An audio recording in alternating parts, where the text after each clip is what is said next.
you always defend Canelo? He avoiding our fighters. Jamar Jones, when you say our fighters, are you insinuating that you are black, sir? That's one. And two, if you did not hear the show, I specifically said I am not a part of the Canelo defense team. I said you have other channels that specialize in doing that. I said let's look and see, do guys like yourself who said that Canelo is avoiding NBF, no black fighters, he's avoiding slick black fighters. I specifically said, and let me break it down to you because I think you're kind of slow. I manipulated that we are going to see if people like yourself, Jamar, who says that Canelo abducts slick black fighters, I want to look at your position and see if you have some validity. I have to talk to you like this because it's obvious, Jamar. It's obvious that you do not understand English. I hope you understand it now, Jamar. You know, I'm just trying to make it make sense. Again, guys, I only have a GED. I'm not the brightest light bulb in the ceiling, and I'm not the sharpest butter knife in the kitchen drawer. I only have a GED, but I have a master's degree in common sense. I'm just trying to make it make sense to me. Please, somebody help me out. Caller, what's your name? Where you calling from? Big Xan. Big Xan, talk to me, fam. All right, what's up, brother, man? So let me clarify what I mean. I ain't never think that Canelo had a problem with slick boxers. He handled Erisland and Lara pretty comfortably. Yes, sir. Yeah, it could have been a split decision, could have went either way, but I can give Canelo that fight. My problem is that he avoids fighters with athleticism and power. It doesn't have to be a black fighter. I would have loved him to have caught Beterbiev probably a year earlier than 34. That would have been a prime fight for me. I love that. He would have had a fan for life. Put him up against anybody, even with the TED problem.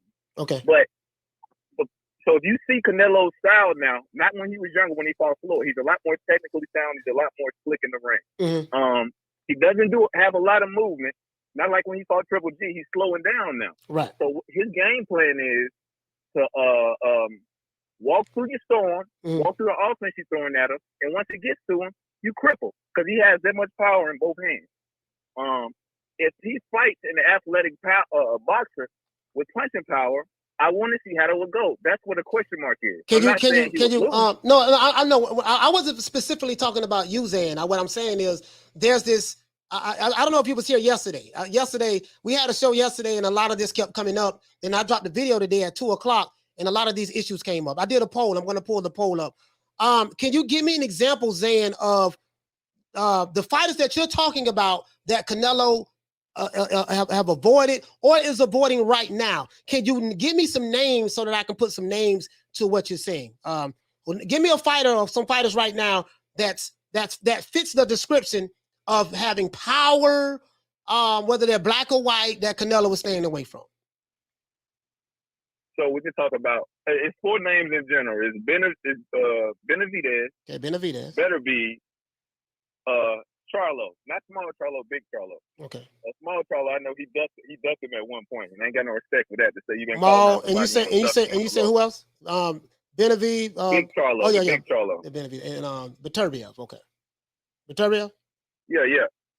So with Charlo's thing, he don't have all the power in the world, but his athleticism, his way to get out the way, he can get around for 12 rounds. Similar to how Caleb Plant did, but the problem is Caleb Plant ran out of gas. And when that happened, he was basically a sitting duck. You can say arguably up until that round when he got knocked out, he could have been winning. Caleb Plant. Watch that fight. Yeah. Okay. That's why people call him a black boxer. His movement is similar to how most African American boxers do. We talking about the Floyd Mayweather. We talking about the Shakur Stevenson. Okay. But when you're talking about that gas tank and that mental energy that you're supposed to keep around 1 or 12, he loses that once he faces turbulence. After he got hit with the first body shot, his whole game plan went out the window. He stopped throwing the jab, all that, because he got hit. As a brother, or another fighter with a different style, because it's some Latin American fighters out there who got similar styles that can get that done too. So I want to stop you right there for a moment.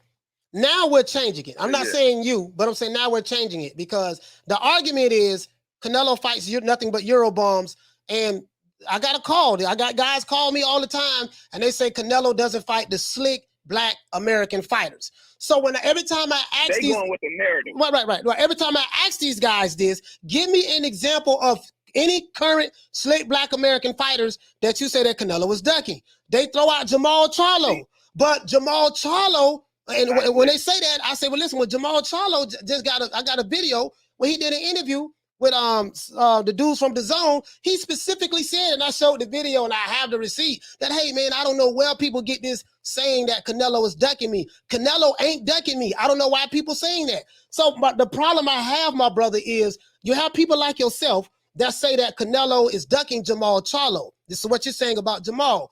The only problem is that same guy who you are saying that for is saying the total opposite of what you're saying. So why is Jamal Charlo saying the total opposite of what you're saying as it relates to Canelo ducking him? I don't understand that. Could you please break that down for me, sir?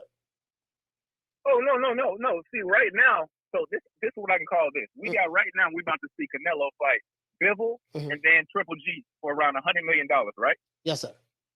Right? Yeah, So, I think that's it. I don't know PBC, exactly how much, but yes, sir. Yeah, PBC just threw an offer at him to fight Errol Spence Jr., Benavidez, and Charlo, right? For $100 million. $55 million guaranteed for Errol Spence for Benavidez and $45 million for the Charlos, right? That's what, according to what Tom Brown said, which is the promoter of the PBC fighters, yeah. According to what he said, that's what he said. So, yes, sir. So right now on your channel, Spence fans, Charlo fans, Benavidez fans, Canelo fans are arguing about the biggest test that Canelo will have. Okay. That being, the media has always thought, Mike Tyson included, all the big guys think Benavidez will be a good test. Yes. You need to go out to Charlo. I agree with that. So I agree with Benavidez. I definitely agree with Benavidez. Yes, sir. I agree with that. But you got to understand now, Benavidez is not black. So we got to throw that out the window. That's what I said. It's not black. Throw it out the window. Throw it out the window. I said any fighter with punching power and athleticism. I don't got nothing to do with that. I'm a boxing fan. I'm not a Canelo fan, a Spence fan. I'm talking about boxing. I ain't talking about it ain't a color war, it ain't a race war. I just want to see the best fight at the end of the day. That's so, fair. like I was saying, yes, sir. $55 million for Spence for Benavidez and $45 for Charlo. Right now, Errol Spence is one belt away from unifying the welterweight champion of the world, the first in the four bet area. So no matter what nobody says, the biggest fight in the world right now would be if Spence stepped in that ring with Canelo or Crawford. But we got this guy going all the way overseas to fight somebody who we've been saying is tailor-made like the last 4 fights you had. That's the problem I have. We as boxing fans want to see the biggest, best fight. Spence has the punching power, he has the durability, and he's probably got the best engine in boxing. This is the type of fight we want to see. He's not the slickest guy. He's traditionally made. So Canelo might have a better chance with him than he would have with the slicker guys that we've been talking about on the list. Yes, sir. But we'll never know because you can get the same. Wouldn't you want to fight the guy that's on the top 5 pound list with you instead of going overseas and fighting somebody that we never heard of? You know what I'm saying? That's what I'm talking about. That's all I'm saying. This guy right now is top 5 best in the world, debatably. Top 5, no matter who you ask. Both of them. You never heard of Bivol? You never heard of Dimitri Bivol? So, I'm a boxing fan. I know all about Bivol. Right? Bivol got a decent chance of beating Canelo. Yeah. But I'm saying the style that I'm talking about, that's not Bivol. I can see Bivol beating Canelo. Will it happen? No, because I think Canelo is too used to fighting people with Bivol style. Bivol has good movement. He has very fast hands, technically defensively sound, just like Caleb Plant was. Yes, sir. Just like Billy Joe Saunders was. Just like Smith was. What does he lack? That punching power. His punching power is below 60%, and that's the problem I have. Okay. You get that man some punching power, we're gonna see a different type of fight. That's what I'm saying. So which fighter? So the fighters that you feel that Canelo should be fighting that has the punching power to your satisfaction is Errol Spence, David Benavidez, Jamal Charlo, and Beterbiev. Better be, the younger Better be, I think right now, because Better be showed up in that last fight with that other guy. You know, he got cut up and scratched, but he still came through. I would like to see that right now. A lot of people say Better be over the point, but I'd rather see that than a 40-year-old Triple G. You know what I'm saying? Okay. I'd rather see that than a 40-year-old Triple G. Well, we might get that fight because according to sources, what Canelo is saying that if he can beat Dimitri Bivol, he would like to become undisputed at 175. And Beterbiev and Joe Smith Jr. are fighting each other, fighting in a unification match. So basically, whoever wins that fight, could be in line if Canelo can get by Bivol, could be in line to fight each other. So you might get your wishes. But Big Xan, you made your point. This is a platform where people can voice their opinions, how they feel. I have no problem with that. You know what I mean? And I'm not here to dictate how you're supposed to feel. But anything else you want to add? At the end of the day, we all boxing fans. Yeah, at the end of the day, we all boxing fans. You know what I'm saying? I'm a boxing fan. I ain't no Spence fan or no Charlo fan or none of that. All I want to see is the best fight the best. When they said Spence was ducking Crawford, I looked into that. I wanted to verify it wasn't true. When they say Crawford was ducking Spence, I ain't want to know it's true. Spence don't remain true to what he said he was going to do. He said he's going to get all 3 belts, and then I'm going at Crawford for the smoke. Okay. You know what I'm saying? And that's what's happening. I would like to see the best fight the best. That's all I got to say. All right, shout out to Big Xan for calling in. Hey, Xan, where you from, fam? Oh, I'm from Memphis, Tennessee. All right, Big Xan calling from Tennessee, man. Salute to you, fam. Tennessee, Xan from Tennessee. Caller, what's your name? Where you calling from? Calling from New York. My name is Rob. Rob from New York. Talk to me, fam.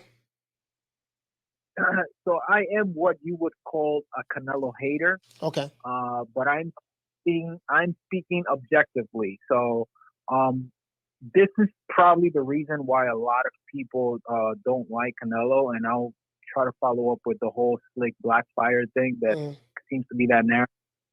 So Canelo's career has been managed perfectly. And looking at it from an outside point of view, a lot of people don't look at it that way. A lot of people don't like the fact that he waited for a while before there was an actual chink in his armor. And B, a lot of people feel like he did lose to Eric Landis-Lara. Okay.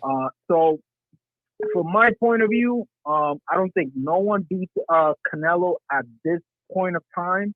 But I think a lot of people are just a little bit butthurt just because his career was managed pretty well, and that's coming from someone that doesn't like Canelo. Would you say that there are quite a few fighters that have careers that has been managed very well? Is he the only one that you can think of? Very few. I think very few fighters have been managed the way that Canelo's career has been managed. I would say Andre Ward was probably someone that his career was managed pretty well. I'm saying right now. I'm saying even now. I'm saying even now. Like just today. Like any fighters that you can think of. Like do you see any fighters like in the middleweight division or super middleweight division that may have managed careers very well? To fit your description of what you're talking about that's been going on with Canelo. Any other fighters that you can think of that you could summarize? No, I can't. I cannot say that in particular because the fighters that have a decent name right now, such as the Charlos or other such, they've been shielded and protected too much to the point where, you have those doubts. So you have to be able to know who to fight at the right time. And that's something that Canelo's team has been able to do for a while. So that's my point of view. Like, for example, you have Devin Haney fighting certain fighters. Of course, you can beat them, but you're not going to see good matchups until the right point is going to come along. That's what I mean. Not saying that he cannot beat everyone in the division or saying that, for example, Charlo can beat anyone in the division. It's just that you fight fighters at the right time. You can't just match up with your opponent because otherwise you're going to lose on your cash cow. Do you feel the same? Do you feel that way about Jamar Charlo? What about his career? Do you feel like his career has been managed very well based on his resume? Honestly, no. I feel like after increasing the by little, I feel like Charlo could have been facing more better opposition, particularly other champions. And if you're not facing other champions, then you can't really make a statement or a claim for being the best in either pound, the division, or anything else. Okay. So that's my 2 cents on that. All right, well, shout out to Rob calling from New York. Right here, guys, I asked the question 7 hours ago. As you can see, 7 hours ago, the question was asked: is Canelo fighting another Eurobomb in Dimitri Bivol? What do you think? That's the question I asked. 563 people participated in this poll. Out of the 563 people that participated in this poll, 18% says yes, Canelo fights Euro bombs in the name of chasing greatness. 82% said no, Dimitri Bivol is a great fighter and an undefeated champion. So there you have it. This is not what I'm saying. This is what 563 people who participated in this poll has said. This is what they said. Man, I'm out of here, bro. Let's go.